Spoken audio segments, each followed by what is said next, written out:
Holy crap, it's cold. Here I am out and about on the far south coast of New South Wales, and it's definitely in the low digits here this morning temperature wise. You guys inland might be saying harden up princess, but look, we're a little bit soft here on the coast. Hey, in these next few videos we're going to have a look at surfing for beginners. So if you want to get your stand-up paddleboard out in the waves and try it out, or even if you're beginning at surfing, the information in these next few clips is going to be really important to you. So in this first clip, we're going to have a look at what makes the waves anyway. And if you have a look behind me, there's absolutely no surf. It's been like this for about a month because we've just got high pressure system after high pressure system, and it's the middle of winter. We're all going insane. I've nearly had enough of this. We need some swell. So why is the ocean so flat? And when's the next groundswell going to come? Because this is driving me mad.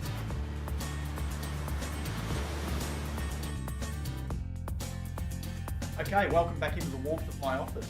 Now we're getting into the really good clips about surf, you know. That's the really interesting bit for me. So let's get straight into it. Basically, swell originates from low pressure systems. And if you're not aware of what a low pressure system is, check back on my clip regarding wind. And in that I'll go into detail about how low and high pressure systems work, and that'll give you a bit more of an idea before we belt into this one, okay? So for those of you who have watched it, let's get straight into it. Now, low pressure systems are basically storms, okay? So they generate a lot of wind and a lot of rain, and we all know what they're like.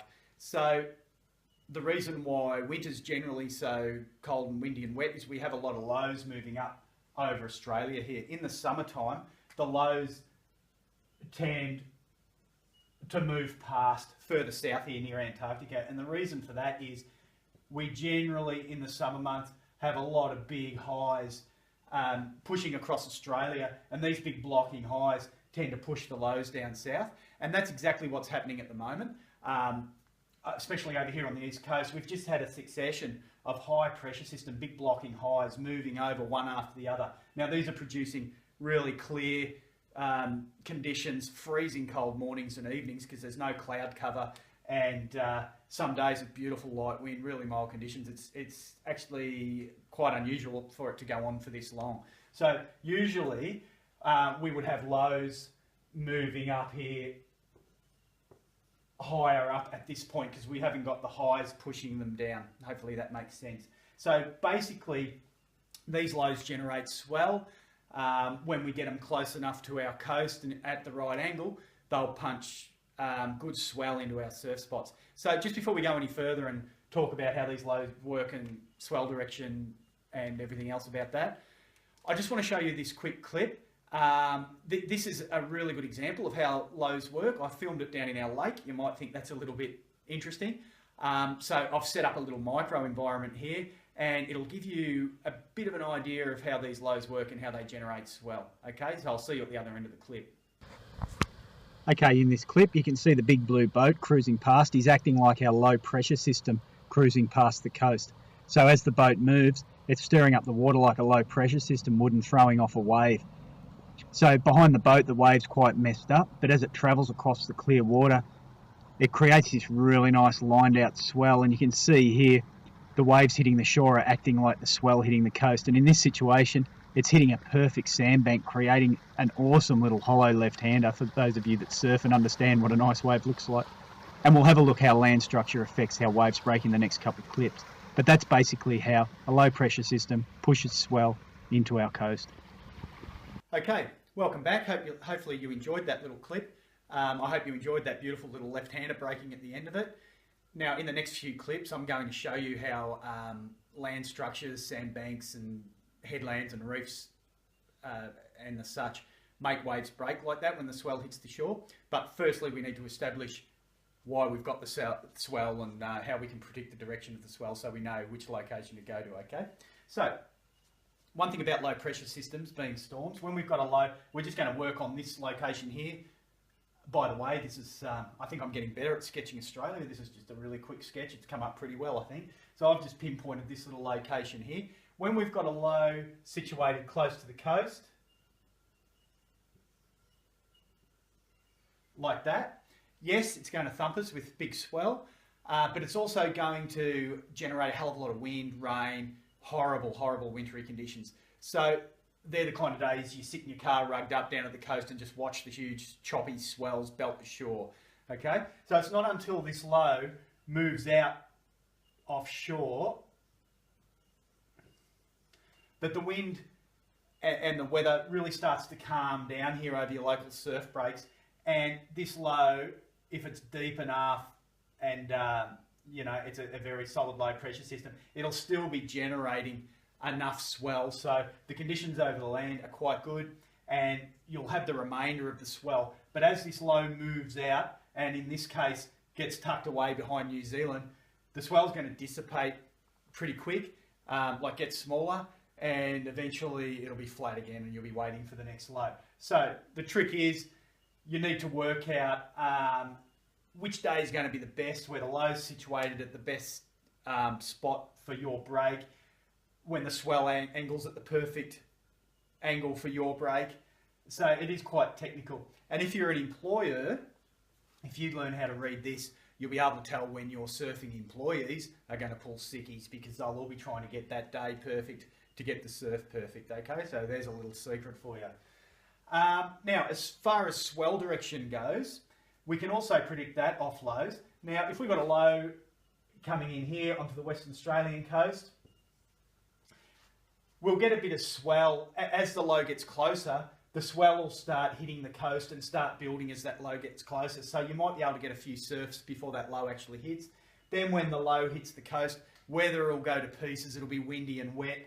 And then as the low moves out over here across the bight, the weather will calm down here on the west coast. So you'll be back in the surf again.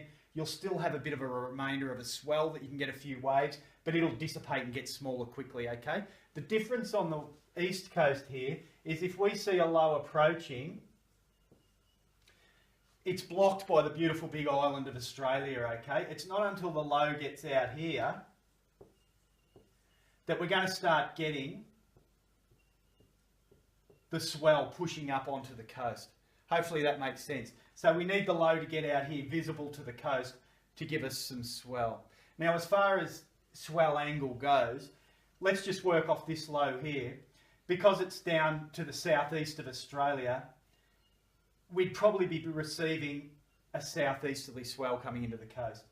If we've got a cyclone up here, which is a tropical low pressure system, and as it weakens and moves south, it might locate itself out here. You can work that out. We're probably going to be getting a northeast swell, okay? So if we're at this location here and we're working off this low, the swell's going to be probably pretty well straight easterly. So I hope that makes sense for you. And if you're sitting at home like I have been lately, looking at the ocean thinking, God, when are we going to get some swell? You can have a look at the weather map, see if we've got any lows coming, and, you know, start to learn how to predict it yourself. Now, before I finish up, I just want to use Bali as an example and show you how predictable it can be and how you can use these to plan your surf trips.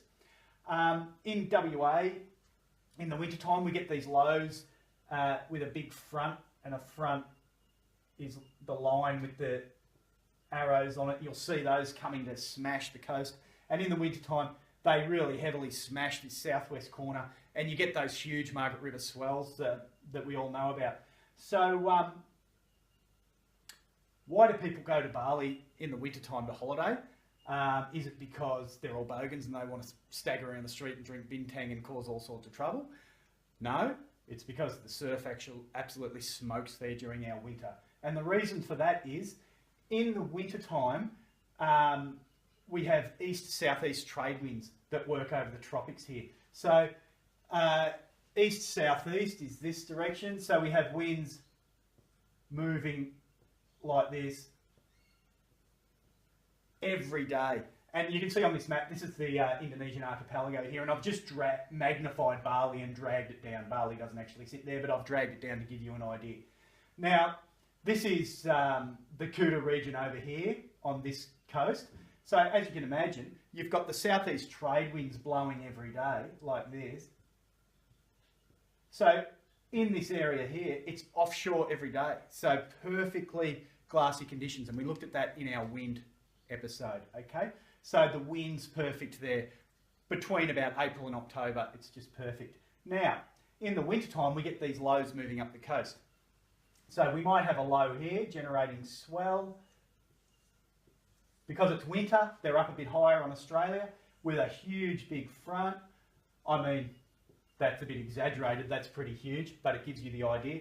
So the southwest of WA is getting smashed, and there's a really nice swell getting pushed up into Indonesia, okay? So that's why Indo's the spot to hit in the winter, and it's very predictable because you can see that coming. So if you've got quite a bit of excess cash and you don't have any family commitments or anything, you can see a low coming like that and think, wow, I'm going to jump on the internet and book a last minute flight and get up there because you know the swell's going to be there and you know the wind's always good. Okay, and I'll just leave you on a little story. We lived in Margaret River before we moved to Merimbula, and we booked a trip to Bali, and just so happens that a huge big low with a massive front was heading towards our coast, and it absolutely smashed Margaret River. So we were sitting down there in our house, looking out the window, watching this storm. I'm getting really excited, thinking, wow, we're flying out to Bali in a couple of days. And it brought huge swells, 20, 30 foot Margaret River surf, totally blown out, totally out of control. Anyway, we head to Perth, fly over to Bali, perfect tropical conditions. The ocean's dead flat. I'm thinking, wow, there's surf coming. So anyway, next day I get up, it's dead flat. All the guys that have been over there for a couple of weeks know there's a little bit coming, but they don't know how big it's going to be. And I'd seen how hectic this was down south.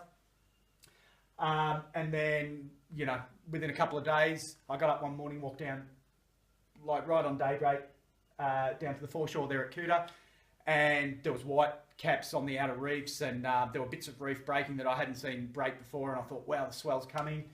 Grabbed my board, jumped on a boat, got straight out to the reef, and it was about 4 foot, just riding shortboards, and it was really, really nice, really clean. Out there for about 3 hours. By the time I came in, it was a solid 8 foot, maybe 10 foot, as this swell was arriving. And by the time it travels all that way, the thousands of kilometres it's got to travel to get up to Indonesia, the swell's really nicely spaced out, and it's super clean because it's come all that way and it's been groomed by the trade winds, and you get that really perfect corduroy look on the ocean. And that's why that's surfing paradise up there. So it just goes to show you how if you learn to spot your low pressure systems, you work out how high or low they are depending on your season, you know where the swell's going to be at a certain time, you can really plan your holidays around that and plan your trips and guarantee some perfect surfing. So I hope that's helped you. In the next clip, we'll look at what land formations make the waves break perfectly and what you need to get a really good surf. So once again, if you've got any questions or comments, please leave them below, and please subscribe to this channel, and I'll catch you on the next one. Thanks for joining me.